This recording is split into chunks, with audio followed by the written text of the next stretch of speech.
Inside the Pylon, your Midwest college football podcast, joined as always by Clinton Boring. My name is Ryan Sakoviak, and tonight we are joined by a very special guest, one of the godfathers of college football podcasting, Ty Hildenbrandt from the Solid Verbal. Ty, how are you doing this evening? Gentlemen, I am doing well. Thank you for the invite. It's a pleasure to be here. We're really excited to have you here. I've been listening to the Solid Verbal for a while, probably pre-COVID days, and got Clinton listened to it a couple years ago. So we're pumped to have you. Pumped to have you on the show to talk some Big Ten football tonight. I think just about everyone who listens to the show has to either listen to the Solid Verbal or at least have some kind of tangential awareness about the show. But just to before we kind of get into the meat and potatoes tonight, let's just start a little bit by having you just kind of talk to us a little bit about how you and Dan started this show many years ago and how it's been able to kind of grow into this following that you guys amassed today. Wow. Well, we started the show in 2008. So I don't know. I try not to do the math that much because it makes me feel old. However, that being said, yeah, Dan and I at the time were both doing some work for Sports Illustrated. I was writing, he was doing video, and I had a little bit of experience with podcasting back in the day before podcasting was a word.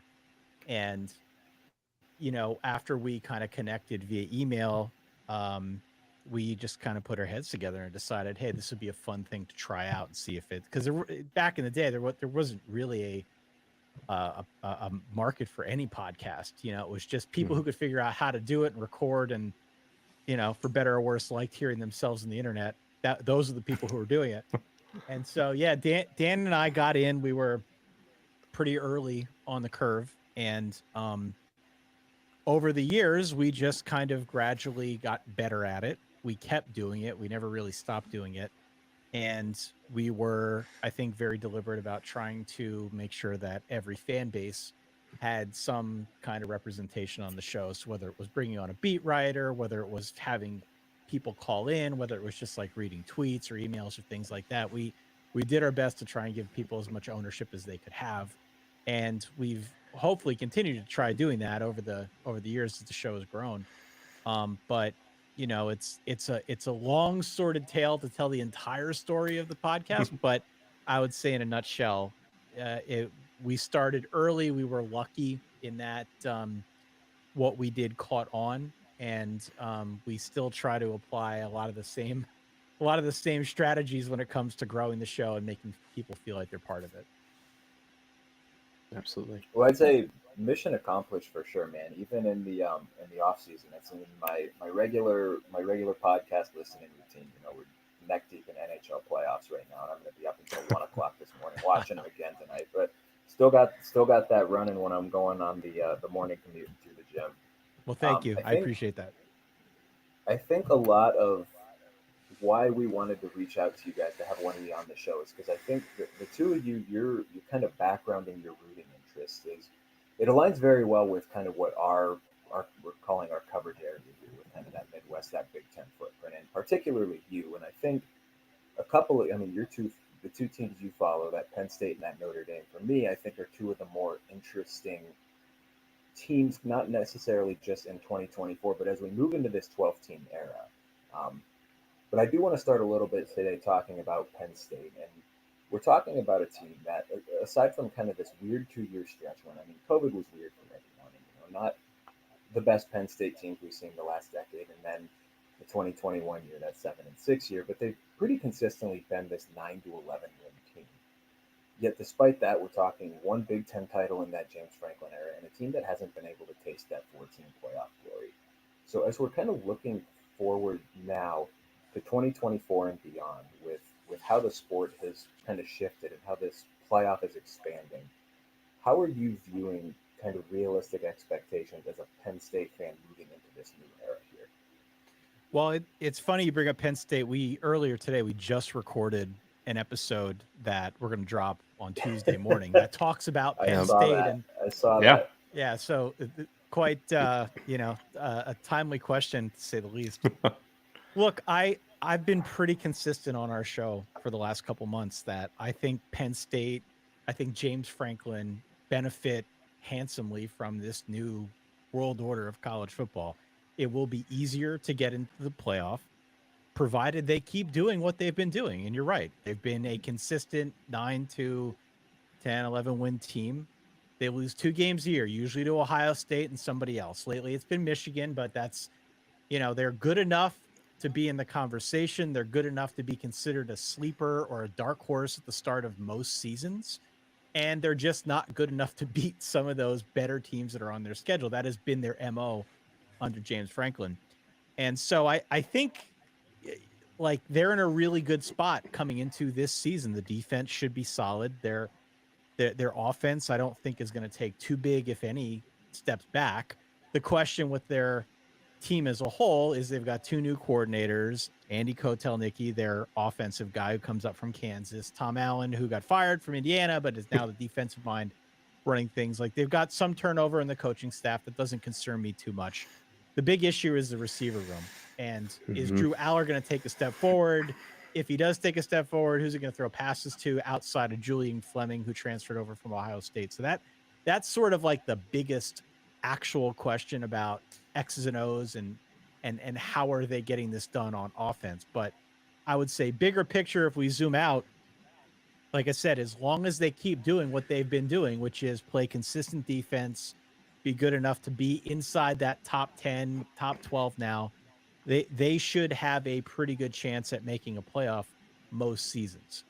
I don't think their schedule this season is, if you compare it to the ones that they've had in years prior, I don't think the schedule is that hard by comparison. There are obviously landmines on there, but most of the teams that they're going to be playing are in transition. Outside of Ohio State, you got teams with new coaches or new quarterbacks. They're in new conferences, traveling a greater distance than usual. So there's just there are a lot of moving pieces for those other teams that are on the schedule. And I think if you're a Penn Stater, if you're a Penn State fan, if you're playing on the team, if you're James Franklin, you have to like your chances coming into 2024. So I think they're in a really good spot, and I hope for their sake it materializes. My one worry, just having followed Julian Fleming in Ohio State over his career, is just he gets banged up, tends to get banged up every season. So as you already mentioned, like, and Ryan and I have talked about at length on here, is depth's going to be key as we enter the new world of either 12 and then obviously right into 14 in a couple of years. If Fleming gets banged up this year, and I'm blanking on his name, but there's another guy that I read that they're going to kind of turn to, but he's been kind of injury plagued in his career. Like, if we want Aller to take the next step and those 2 guys go out and there's not anything in that room, I worry he's just going to kind of be hindered again if Fleming and the other player can't stay on the field. Yeah, I mean, they've got a couple options, right? They've got Liam Cohen, who is Liam Cohen. Excuse me, Liam Cohen's an offensive coordinator. Liam Clifford, who is Sean Clifford's younger brother, who plays out wide for Penn State. They've got Harrison Wallace. They've got Caden Saunders. Like, they have options, but they also had 5 guys transfer out, and that's not to say that any of those guys outside of Keandre Lambert-Smith were going to be huge contributors in the receiver room, but anytime you've got kind of a whole position group opting out and going elsewhere, that tends to be a little bit of a red flag to me. But we'll see. We'll see if they can stay healthy. You're right on Julian Fleming. Excuse me. I mean, he also had a case of the drops a little bit. I don't think that you're going to find a large contingent of Ohio State fans that are that sad to see him go, because they've got so much waiting behind him. So they're not going to miss him. Penn State, he might be their number 1 receiver. He probably is coming into this season, just by virtue of their issues with depth in the receiver room. So he'll have an opportunity to step in. He does need to stay healthy. You're 100% right about that. And it ultimately comes down to, is Drew Aller, who was very raw last season, going to come in and show progress with the new offensive system, footwork, arm angles, things like that? We'll see. We'll find out.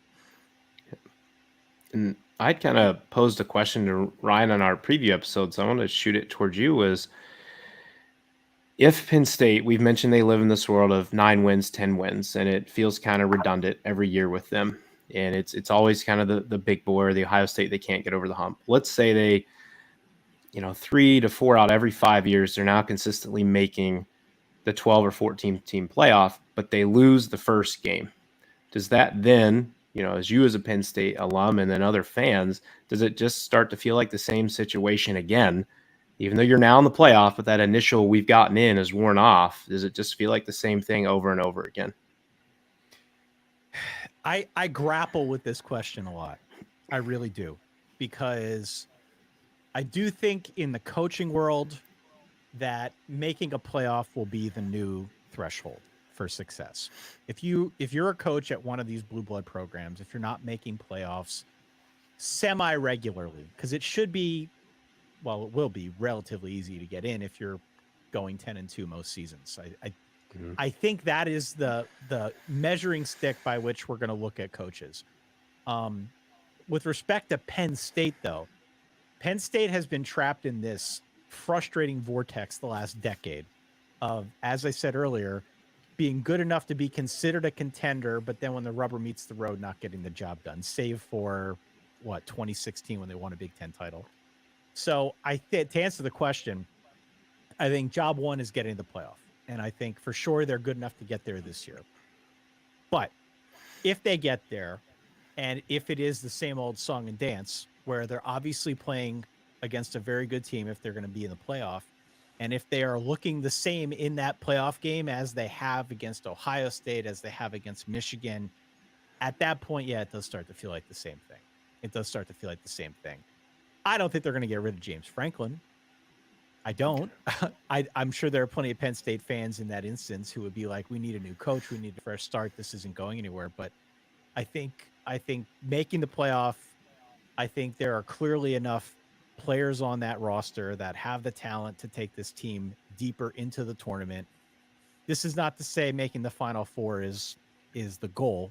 I think you get to the playoff. I think if you win a game that takes some of the pressure off, it makes it feel like there is some momentum moving forward. It helps you build the reputation of the program to hopefully recruit others to want to come and play and go a little bit farther the next time around. So this is a very long-winded way of saying that I do fear that if they make the playoff and look the same as they have against some of the better teams in their schedule, it's going to feel like the same old thing over and over again. I will wait to reserve judgment on that front, though. Let's see if they make it first.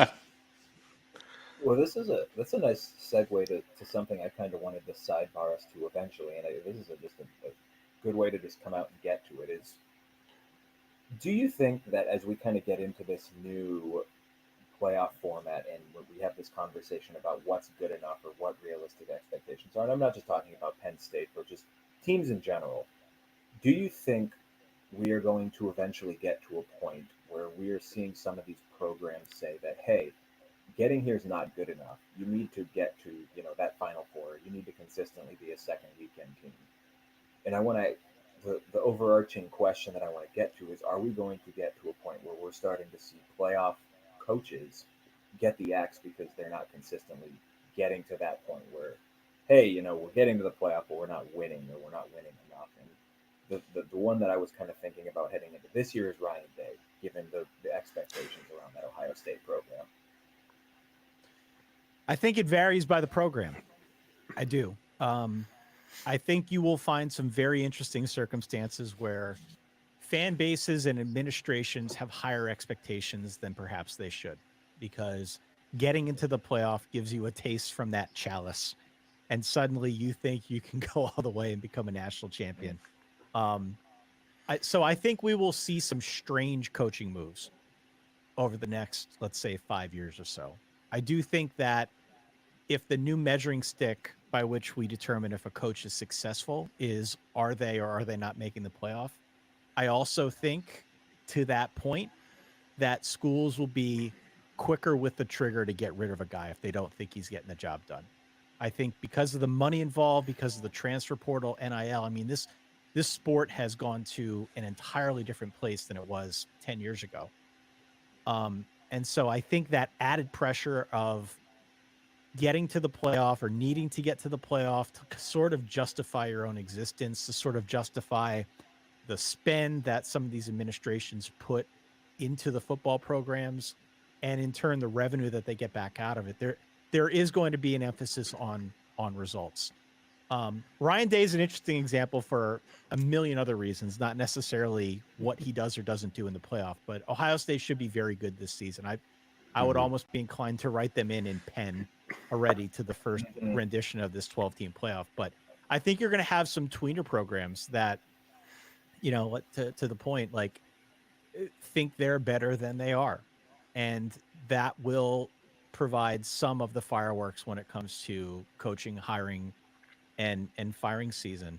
I think of some SEC teams that come to mind, like is a school like Missouri's probably not a good example, but like is a school like a South Carolina going to have a really good season at some point? Probably won't be this year, but at some point down the line, is a school like a South Carolina, just as an example, going to make the playoff and not go anywhere? And is that going to anger the people that control the purse strings? Or to the flip side of that, are we going to find ourselves in a situation where South Carolina feels like it should be contending year in and year out, and Shane Beamer is doing a good job? He's got good vibes around the program. He's recruiting okay, but he's not making playoff. Is that going to be grounds to get rid of him? I think it's going to be a case by case basis, but you will see some cases like that where we look at it in hindsight and be like, they got rid of that guy. Why would they do that? It doesn't make sense. Well, I sit here in the heart of it all in Columbus, and any Ohio State fans that's listening, I'm sorry, but they're nuts. So all I hear in this offseason is fire Ryan Day. We can do better. Go get Mike Vrabel. Well, Mike Vrabel doesn't want to recruit, so that's not going to work. Like the grass isn't always greener on the other side of the fence. And I try to be the level-headed Ohio State fan in the midst of all this craziness. And so what I got thinking about for you was we talk about the playoff, but if Ryan Day loses to Michigan again, are we turning up the heat on his butt a little bit more to keep the job? And what can he do if they do lose to Michigan to quiet the fans and people calling for his head in Columbus after that? I don't know if there's anything he could do if they lose again. The pressure is already there. It is such an interesting scenario because Ryan Day, I was just looking at his career record the other day. I don't have it in front of me, but he's obviously been a very good coach.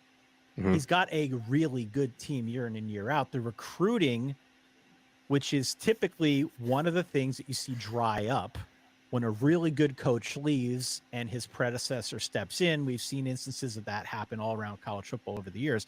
The recruiting has gone to a different level.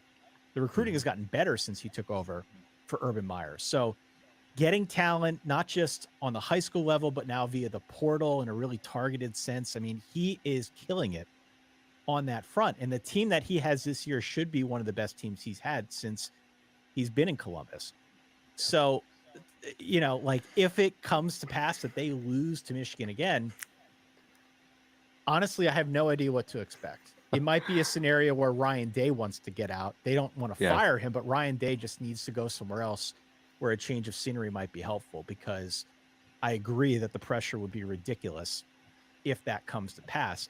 Ryan Day suffers from this thing of having a ton of talent and being a really good coach. And everybody around him wants him to be a great legendary coach. And he's just not there yet. He could get there soon. They are always knocking on the door. Ohio State, like I said, Ohio State's going to be in the playoff this year, barring any kind of catastrophe. He will have an opportunity to kind of prove himself on that grand stage this season, probably regardless of whether or not he loses to Michigan. I think they'll still be in that playoff. So he'll have that chance to prove it.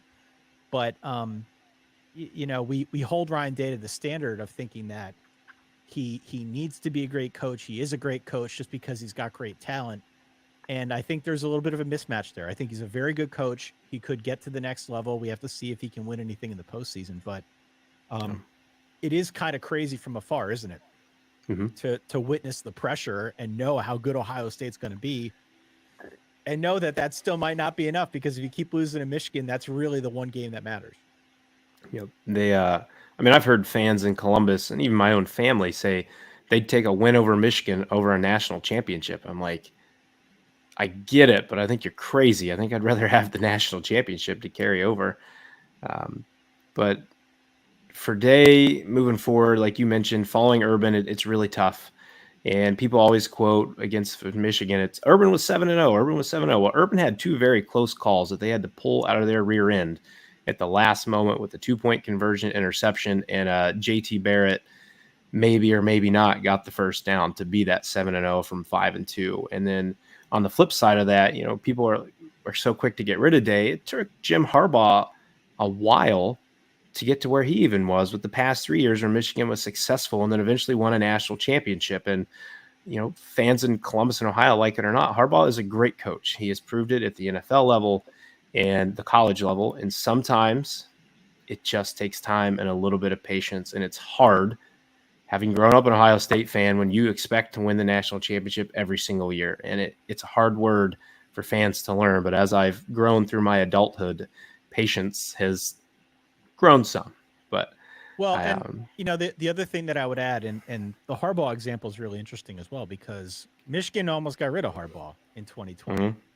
And Jim Harbaugh made a shift in the way that he was building that program. He sort of reverted back to his older philosophy, which was, we're going to beat your brains in on the ground. We're going to run the hell out of the football. We're not necessarily going to have a wide open, air it out offense, but this is what I'm good at. This is because before that, they tried to switch up to a little bit more of a spread system. They wanted to be something other than what Jim Harbaugh had been, and that didn't really work. It wasn't a catastrophe. It didn't work as well as he had hoped. And so after he kind of went back to being what he had always been, that was the moment that I think Michigan's fortunes started to change. Ryan Day, if we want to kind of pivot off of that example from Jim Harbaugh, Ryan Day faced a choice this offseason. And he, I think, was kind of cold-blooded with how he went about it. He went out, he got great talent in the portal. Not a ton of talent in the portal, but he got guys that he knew could come in and contribute right away. He went out, he hired Chip Kelly from UCLA. I can't see a world in which that does not work out well with all the talent that the Buckeyes have on hand. Chip had worn thin at UCLA. It's no secret that he was looking for another gig or looking to do something away from Westwood. He lands with in Columbus with Ryan Day, someone that he knows very well. So I think Ryan Day, to his credit, is doing something of a pivot as well.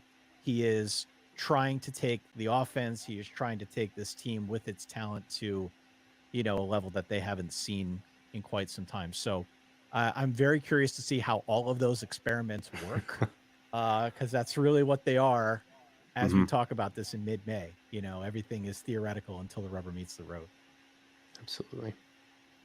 Before we kind of dive fully into just the Big Ten here, I wanted to touch on Notre Dame real quick. And then speaking of teams that we think probably should make the playoff this year, and I think that's more, or at least as much as a scheduling quirk as opposed to a talent on hand thing. And there's a lot of talent on hand, especially on the defensive side of the ball. But kind of a similar question to the one we had about Penn State. When you're looking at Notre Dame into this 12-team field, what do you view as kind of realistic expectations for a program that in the past has seemed okay with, hey, if we're, making the playoff every couple of years, that's fine. But now we're talking about going to 12 teams. We're talking about giving huge contract extension to Al Bolden, crying Mike Denbrock away from LSU. They're building a new football facility. It seems to be an administration that is all in financially on the Marcus Freeman experience. They are. They certainly are. And I think Freeman is still learning on the job. The last 2 years have been glorified internships in a sense. I don't mean to diminish the job he's done, because I think he got better last season, but year one was a little rocky in spots. And last year, offense was obviously an issue. And so they went out, and as you said, they pried Mike Denbrock away. They're trying to keep the defense intact. Notre Dame has boatloads of talent this season. And if Riley Leonard can stay healthy, if their line, which lost two key parts, can reconstitute itself, and I think it will, the defense should be solid, and the schedule really works to their advantage. So they don't really have that many excuses this season to not get to the playoff. I think Notre Dame sees itself as a perennial playoff team. And I don't see any reason why in this world in this world of college football now, with the way that things have broken out with conference affiliations and how they have built this playoff in a way that actually kind of benefits Notre Dame. I don't see why they can't be that perennial team outside of a handful of big time heavy hitters like Georgia's and Ohio State's and Alabama's and a handful of others. There probably won't be a ton of teams that make it every year, but I think Notre Dame's going to be one of those schools that considers itself year in and year out a pretty good contender. So I think that's what their expectation will be moving forward. I think the investment that they're making in the football program is evidence enough of that. And frankly, I'd be surprised if they didn't make it this year. They've got so much coming back and so much that they brought in that it seems like this would be a really good way for them to establish some momentum going into this expanded playoff era. So I'm very bullish on Notre Dame's chances now moving into this new era. That week 1 matchup, man, I'm super excited for that. I'm not even an Irish fan, but heading into Kyle Field, new head coach for the Aggies, Ryan's got me very excited. Let's say that Ryan and the Notre Dame fans that we've been able to chat with on social media have really perked my ears towards Notre Dame this year. They should be really solid, and the schedule does work to their favor. It's not a murderer's row by any stretch. It's spread out really well. There are enough good teams on the schedule, not the least of which is A&M, to open up the season, that it shouldn't be one of those scenarios where people are looking at the Irish and saying, oh, they're overrated. Oh, they don't play anybody. Like, we've all heard those arguments over the years. Nobody can make that argument this year, even though the schedule, again, is not what I would look at and say crazy difficult. There's enough on it that I think if they go through it with 1, maybe even 2 losses, they're more than likely in that playoff. Unless you're a good old Notre Dame fan's friend, Brandon Marcello, and just doesn't want to shout them out much love through this season to start. But I think he has a changing of a tune coming here. Ty, one of my biggest questions for you, you've been in Big Ten country, at least for a long period of time. What's your thought of the westward expansion? We're now bringing in 4 new teams. And for me, having grown up in Ohio my entire life, this is both exciting, but very new and a little bit hard to grasp. So I just want to get your thoughts as we're bringing in those teams from the West now into the Big Ten. It's a love-hate thing for me. I hate the fact that there is not a Pac-12 or Pac-10, whatever. I'm not going to get used to that. And the comparison that we've used a lot on our show is, like when a Major League Baseball team switches leagues, like I still can't get through my head that the Astros are playing in the American League. Like I'm never going to get used to that ever. And I feel like that is a similar thing to what we're going to see now in college football, where you're telling me Washington and Oregon are in the Big Ten, USC and UCLA are in the Big Ten. What? So there's a bit of that going on where my entire life I am used to talking about the Pac-10 or Pac-12, and it's tying with the Rose Bowl and how they play the Big Ten chip, and like all that stuff goes out the window now. So I have personally a lot of trouble with that, and I don't like the fact that West Coast football has been pillaged in the manner that it has. That being said, I love some of the matchups that we're going to see. Right. As a Juicy. TV product, I mean, we all know this is being driven by TV and networks and Fox and ESPN. As a TV product, some of the new matchups that we're going to see as a result of all of this conference expansion, not just the Big Ten, but the Big 12 and the SEC, like it all kind of happened at once, which is nuts. This is going to be an incredible season, not just for the matchups because of all this change. I am excited. We're here now. There's nothing we can do. We can't put the genie back in the bottle. And so looking forward, if we are fans, the way that many of us claim to be, we can only lament the fact that this conference went bye-bye for so long. We have to start looking ahead. We have to start getting excited about the season because it's getting a little bit bigger in the window with each passing day. So I'm excited about the matchups. As a Penn Stater, I am particularly excited about the fact that a school like Penn State might not have to deal with the blockade of Michigan and Ohio State. There still might be a way for them to get into a postseason to play for something meaningful. So the West Coast side of it going away is definitely troubling. However, new matchups, just new circumstances as a whole. I'm looking forward to seeing how that shakes out.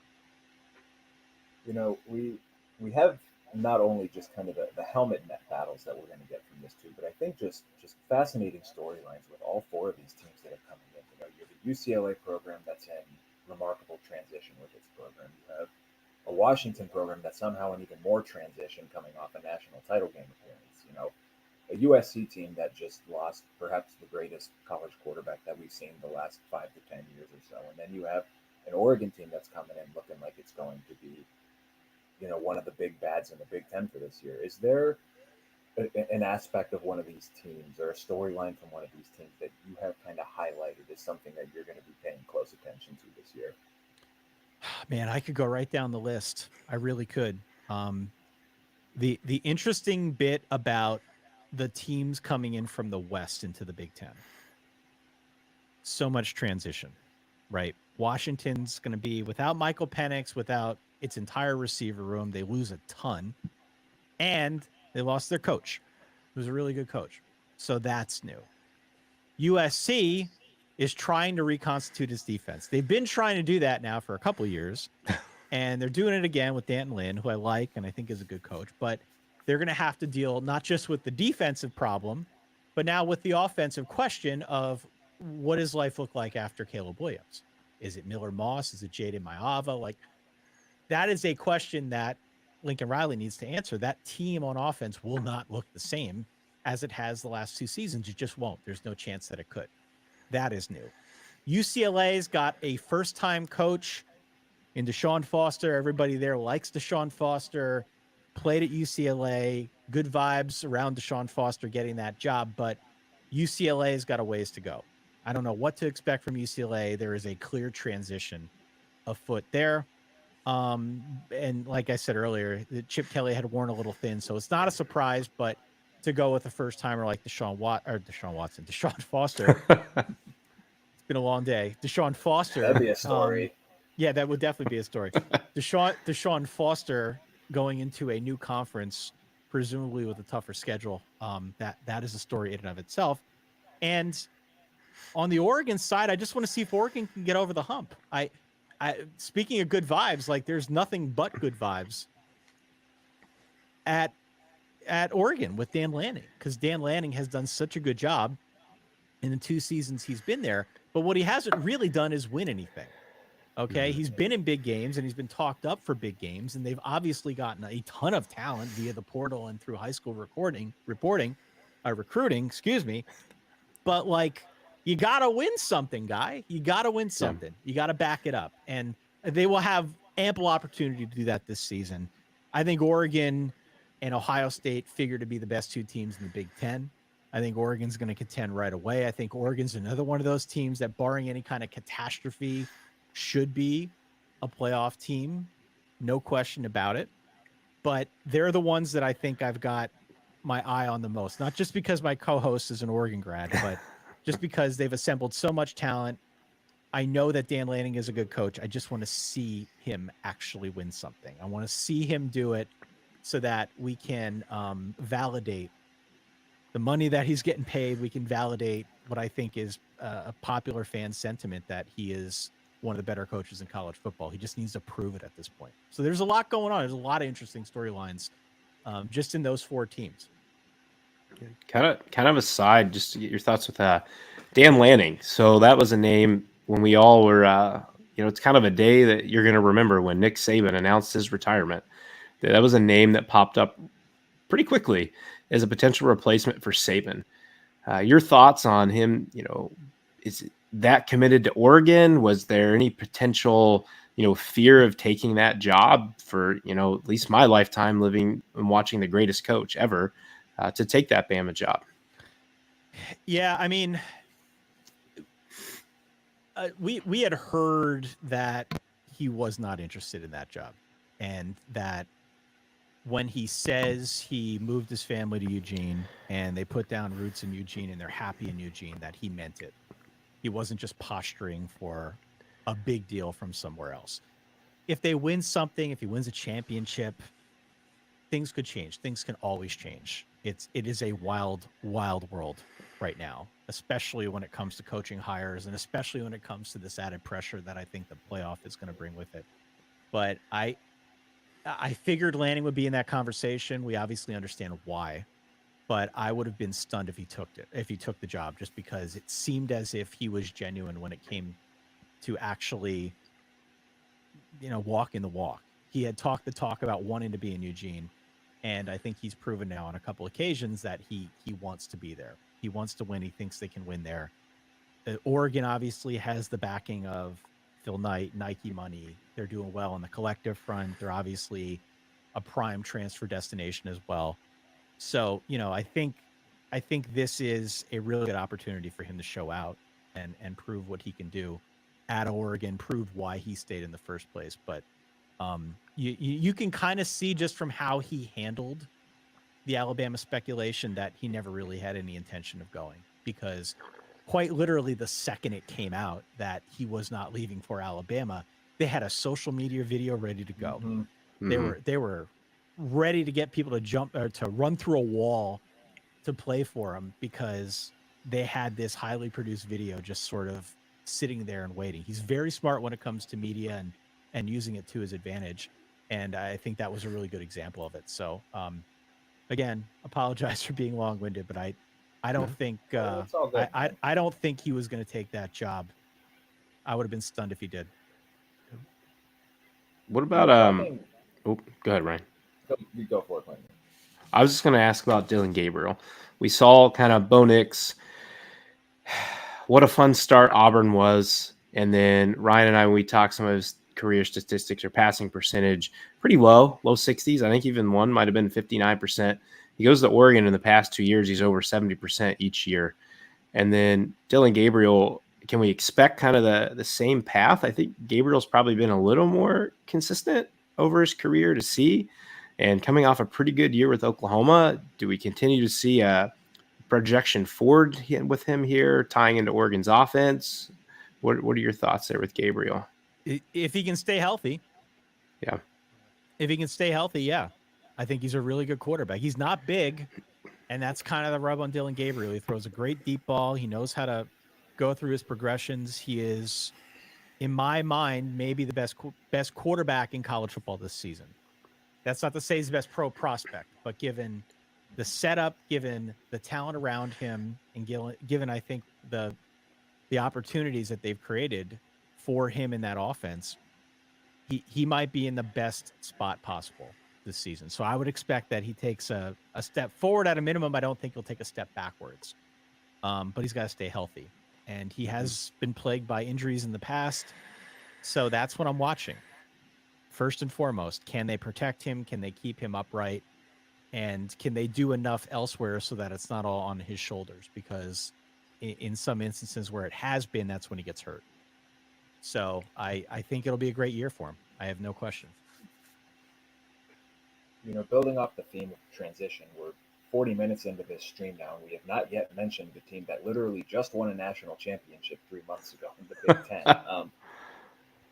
Bill Connolly updated his returning production rankings today, and Michigan's sitting at 130th. And I think we all kind of figured they were going to take a step back on the offensive side of the ball, given what they lost last year. And they still got a lot coming back on defense for sure. But there seems to be a lot of people who are thinking that the Wolverines are not going to skip a beat this year, and I don't necessarily know that I believe that. And it's, again, kind of the same thing with the Notre Dame discussion. It's almost as schedule based as it is what they have coming back, because they got a tough draw in this version of the Big Ten here.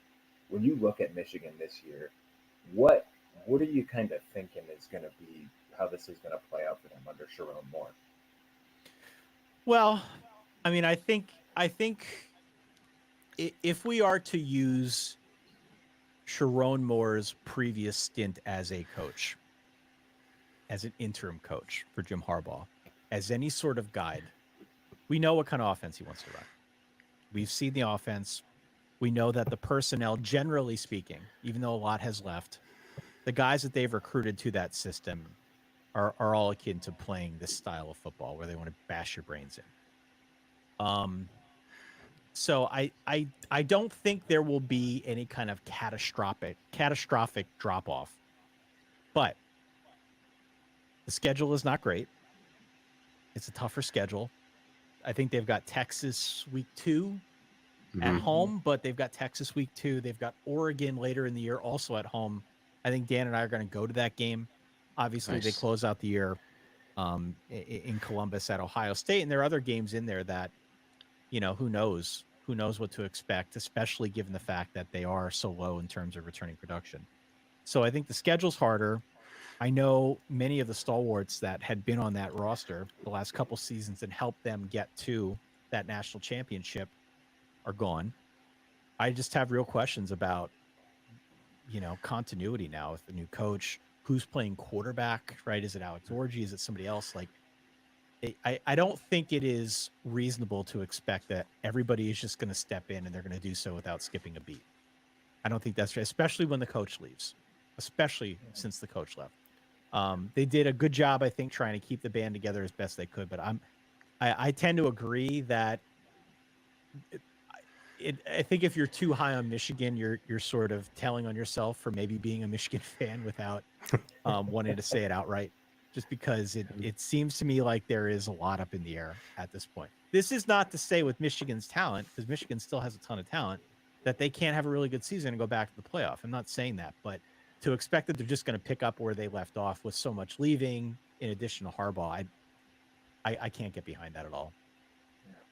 I kind of worry with Sharon Moore is, if I remember correctly, Harbaugh was able to game plan with them through those games that he was interim coach. So Yeah. he builds the game plan, and Moore has to make the in-game adjustments. And props to him that he did in the Penn State game, the Ohio State game, but he's not going to have the crutch of Harbaugh there to lean on for now an entire 12-game plus season for him. And I think we're really going to get a feel for how much of a coach he is pretty much right away, because he's not there to have the crutch of Harbaugh to kind of assist with the game planning and all that stuff. Yeah, I mean, yes and no. Sharon Moore is a guy who has been in this industry for a while and has been viewed as sort of an up and comer, and so I would probably stop short of saying that Harbaugh was the crutch for him to help get him there. But it helps to have Jim Harbaugh in your ear, right? It helps to kind of be able to work with a guy like that. So I'm very curious and I'm excited to see what he can do with this now being his show.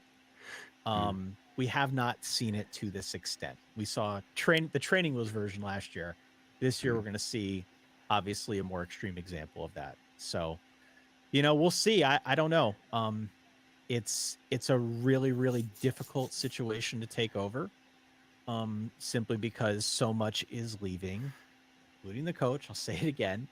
And I think the schedule and the conference as a whole gets harder. His work is cut out for him.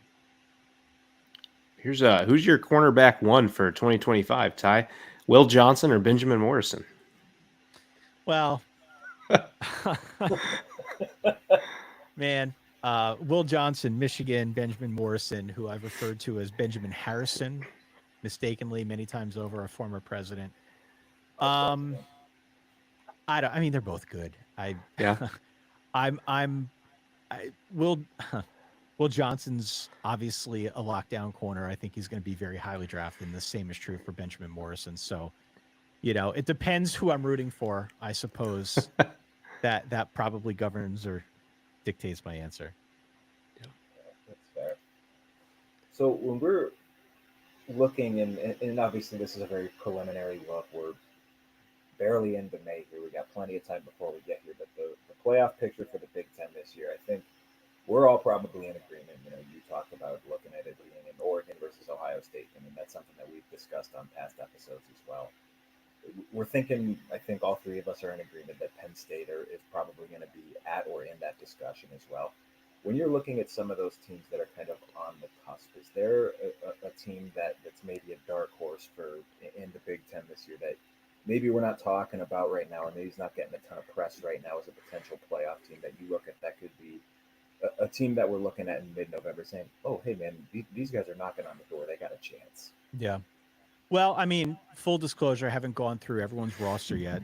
They've Mm, finally just now set the rosters, right? So we have to go through right. that, and we have to Mhm. look at schedules and do the preview bit. So it's probably a little early to go on the record with my chest and say yes, so and so is a dark horse. But outside of what I would consider sort of the big four, being Ohio State, Oregon, Michigan, and Penn State, who I think we all expect on some level, at least to start the year, is going to be in that conversation. I'm curious to see what Iowa looks like. I'm Hmm. not Mhm. expecting it to be any kind of like pyrotechnic offense, but the schedule's a little bit harder, but it's not terrible. If they get more out of their offense, if Cade McNamara comes back healthy, we I think have an understanding that their defense will be solid because it's always solid. Hmm. Iowa is interesting to me. Outside of Iowa, Wisconsin is interesting to me. Wisconsin doesn't have a great schedule, if memory serves. It's Hmm. kind of a nightmare, Mhm. but year two with Luke Fickell, I'm curious to see if Tyler Van Dyke, the transfer from Miami, can give them any pop at the quarterback position. I have a lot of faith in Luke Fickell to get that program humming and firing on all cylinders. I don't know how long it will take to do that, but I think Wisconsin is a really interesting case study and just a team that we should follow. Outside of that, I mean, it's hard for me to fully write off USC just because I know that there is plenty of talent still there. The question with USC is what is the philosophy for how that talent will be deployed? Right? We've seen that they have not necessarily been physical at the point of attack, especially on defense. That has hurt Hmm. them tremendously on defense. Can they get that sorted out? If they can get their defense just to a point where it's marginally better, you have to expect some baseline of like really good production from that offense, regardless of who's playing quarterback. Could USC have a claim? Could USC be in that conversation? I wouldn't want to write them off. Outside of those teams, though, I have a hard time, at least at this point in mid-May, penciling too many teams into that conversation. We've got teams like obviously Maryland. I'll believe it when I see it. Michigan Hmm. State's got a lot new, perhaps an exciting quarterback in Aiden Childs who transferred over from Oregon State along with Jonathan Smith. What will Michigan State look like? I kind of have like a weird complex when it comes to Indiana this year. I love Hmm. Kurt Signetti, their new coach who comes over from James Madison. I think they did a really good job in the transfer portal. I like the transfer quarterback, Curtis Rourke. There's Hmm. a lot that I like about Indiana. He talks the talk. He went on the basketball court after he got hired and said something like Purdue sucks. I mean, he's Hmm. trying to build up those vibes and the goodwill with the fan base. And so this is not to say Indiana is going to make the playoff. Indiana is most certainly not going to make the playoff. But my only reason for bringing all these teams up is I think outside of that obviously that group of four, which I think are locks to be part of that playoff conversation, you could add maybe two or three other teams in that are interesting. And then the Big Ten, the farther you go down, there are so many interesting stories in this conference, not simply because they're adding teams, but because they've added coaches, because they've added talent, things like that. So it will be interesting regardless of whether you care about the playoff or don't care about the playoff. If you just like Big Ten football, there are more than enough storylines to go around. Absolutely. Well, Well, I'm one glad you question I had. mentioned that Oh. too, because we've kind of been rolling through these teams Hmm. just in the spring and just kind of recapping this past year and looking ahead to this year, and something that we've struggled with looking at a lot of just kind of that like well even calling it like the bottom 12 of the Big Ten. It's so hard to know what to expect because of how different it is. Michigan State wasn't particularly good last year, and obviously there were extenuating circumstances going around it. But Jonathan Smith, very good head coach coming over from Oregon State. You mentioned Signetti. I think Clinton and I are both very fascinated by what he's bringing into Indiana this year, and Hmm. Yeah. just what it's so hard to know, kind of looking at all that unknown, and you could give me a bunch of different scenarios, and I could buy almost any of them. No, I mean and that's it, right? I mean, anytime you've got this much turnover in the sport, and this isn't just a Big Ten thing, by the way. This is across the board. This is in the Big 12. I mean, talk about being able to buy almost any storyline or any possibility. That is the name of the Big 12 this season. That is the Big 12's jam going into 2024. Everything is possible in that conference.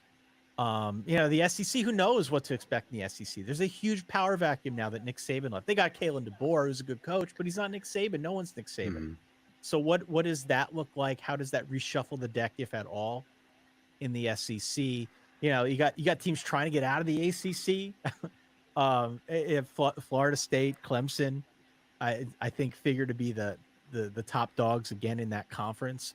The irony is that they have probably the easiest pathway into the playoff as compared to some of their peers in other conferences, but yet they're trying to get out because of the money.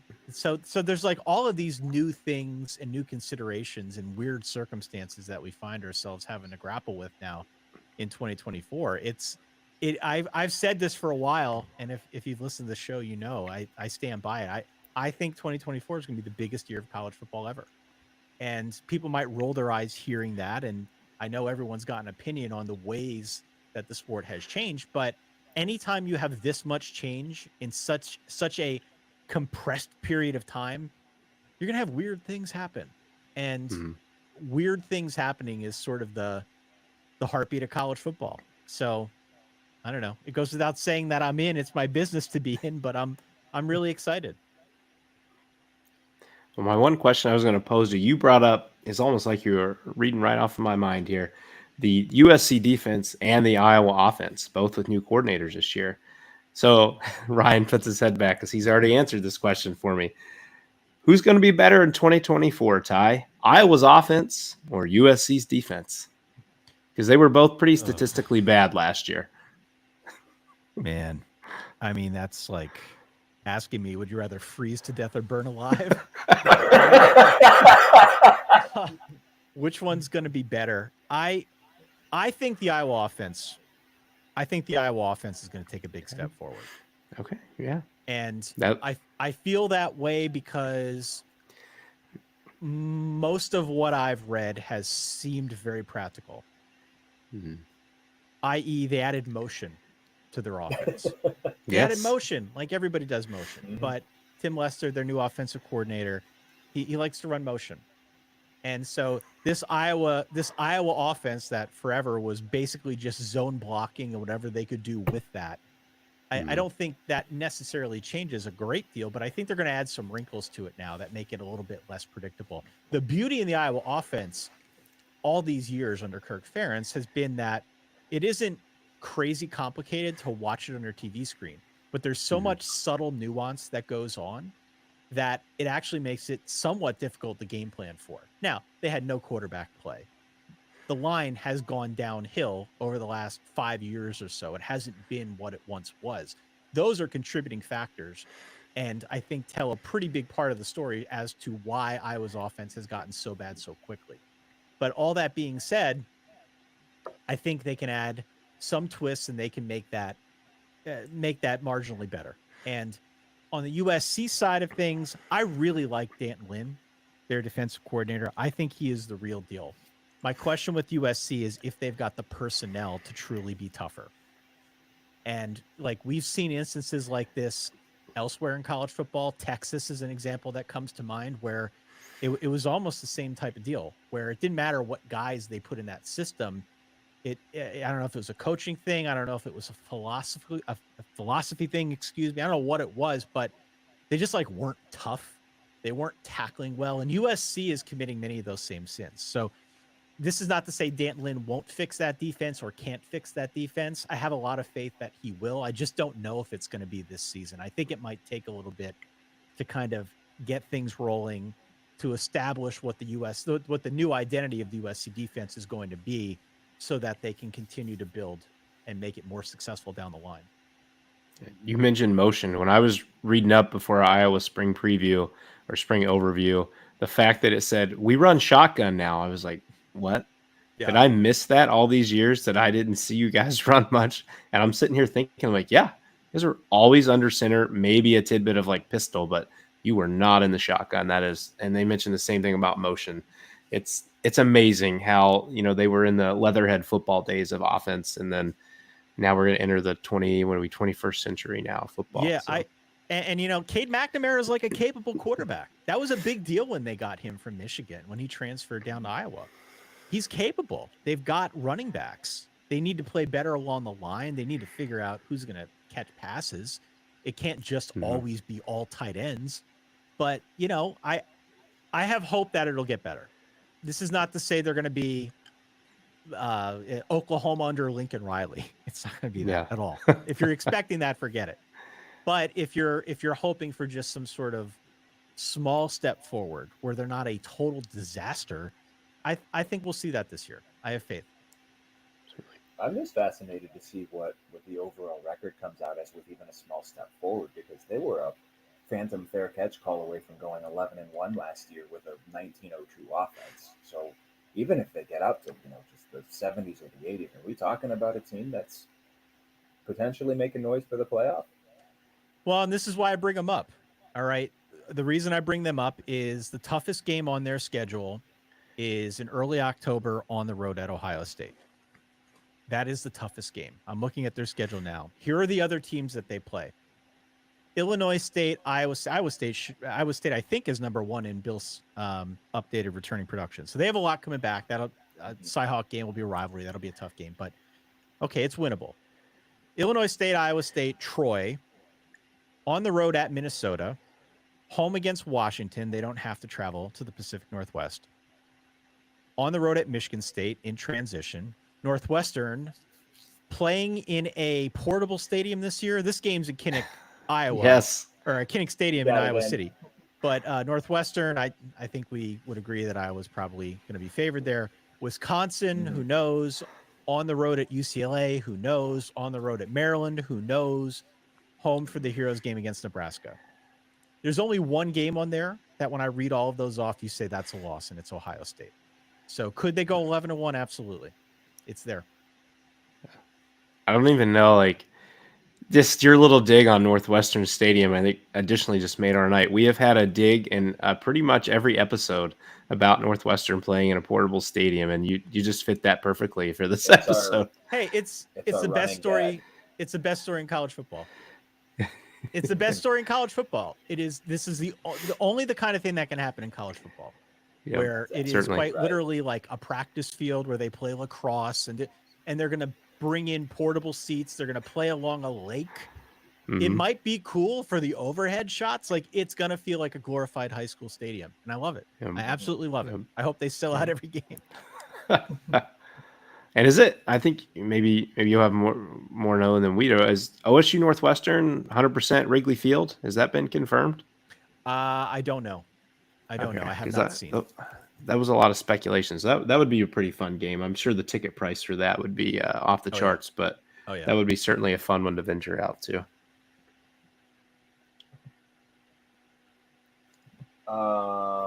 Last one for me here, Ty. We've kind of offhandedly mentioned just a couple of players going through, but just kind of looking broad picture at the Big Ten this year. You mentioned the Dillon Gabriel. Is there anyone else that you're looking at in this conference that, from a player perspective, that you're exceptionally excited to see this year? And I think for Clinton, I'm really excited to see too Jeremiah Smith at Ohio State. All the reports that we're hearing is this kid's just an absolute freak of nature. But are there anyone else that seems to be jumping out to you just in kind of your early viewing at some of these teams? I mean, there's a lot, right? I could go at the very top with somebody like a Dillon Gabriel. I could go way under the radar with somebody like a Curtis Rourke.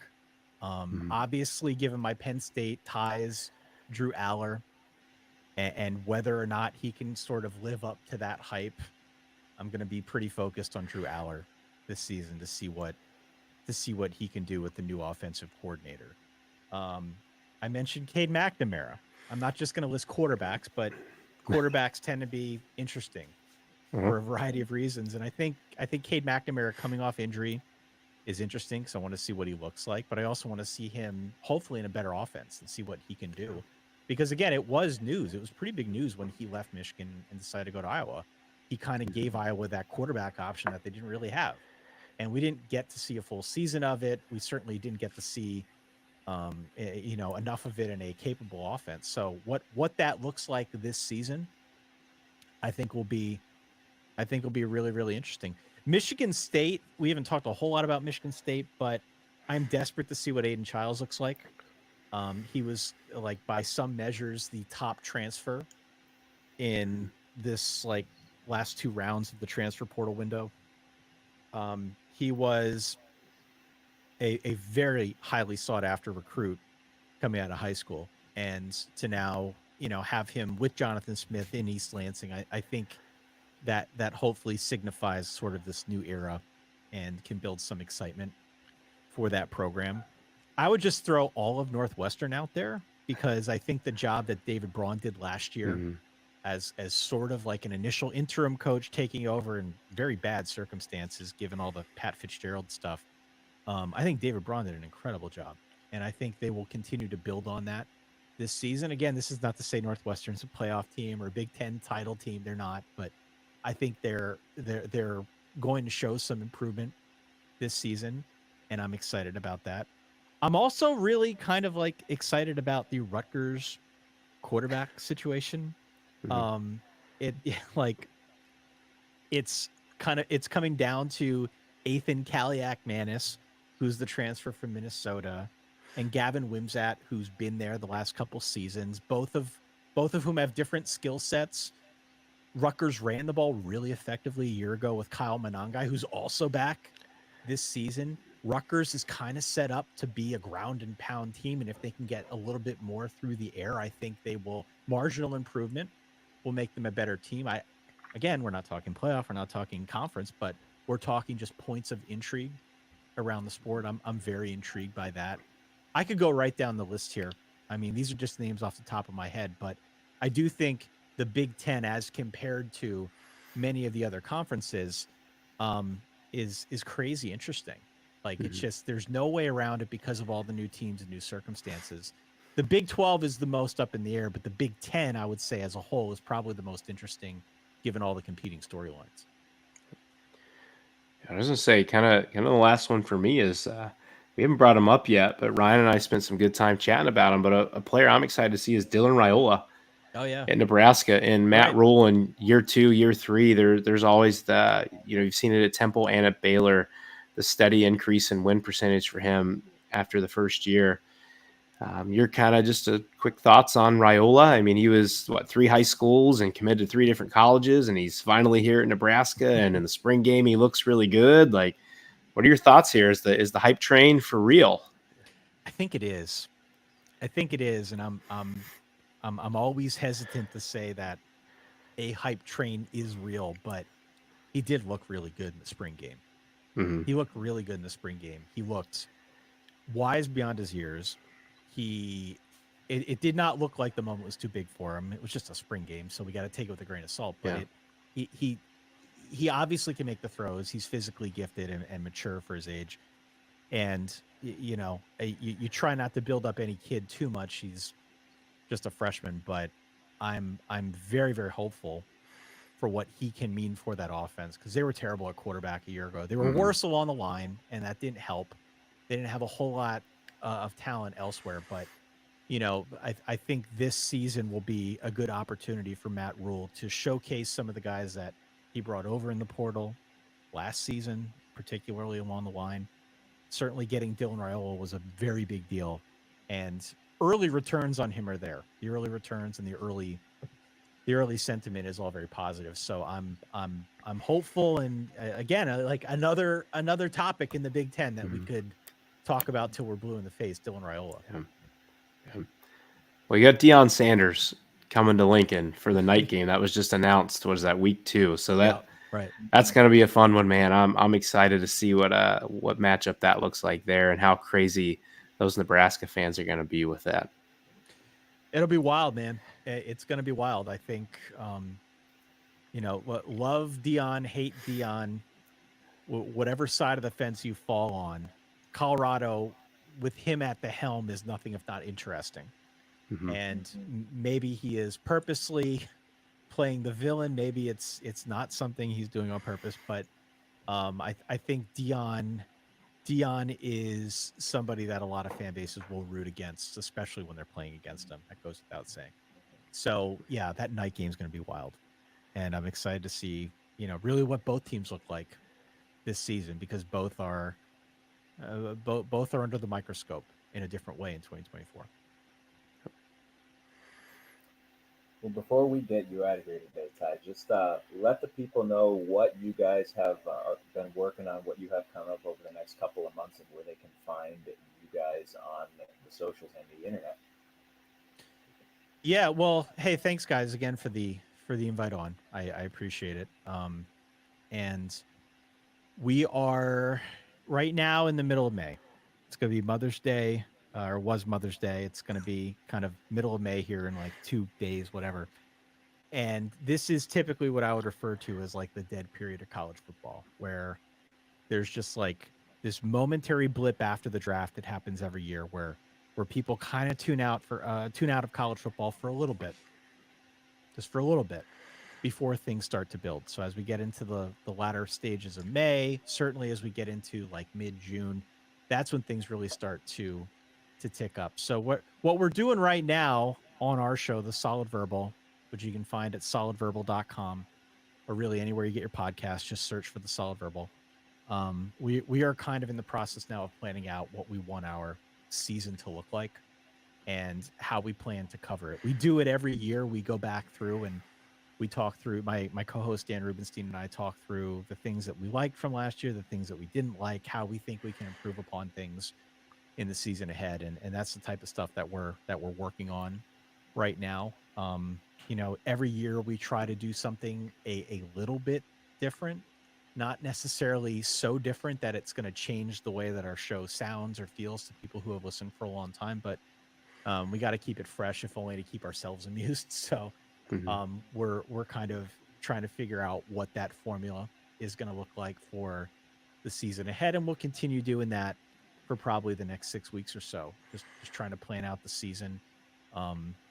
There are so many new things that I think people are going to care about this year that it really does require that amount of time to think it through and figure out how we want to go about covering this silly sport. So solidverbal.com is the website, or anywhere you get your podcasts, you can check us out. But it will be a wild season, and we're preparing ourselves accordingly for that. You're absolutely right, man. Well, we really appreciate you taking some time for us tonight. I'm speaking for Clinton here. I'm going to just go ahead and speak for him. I had a blast. I'm sure he had a blast too. So absolutely. Thank you again for joining us, and everyone who's listening to us right now and is going to check us out in the morning. Thanks for being with us. We'll be back with you guys this week on Thursday.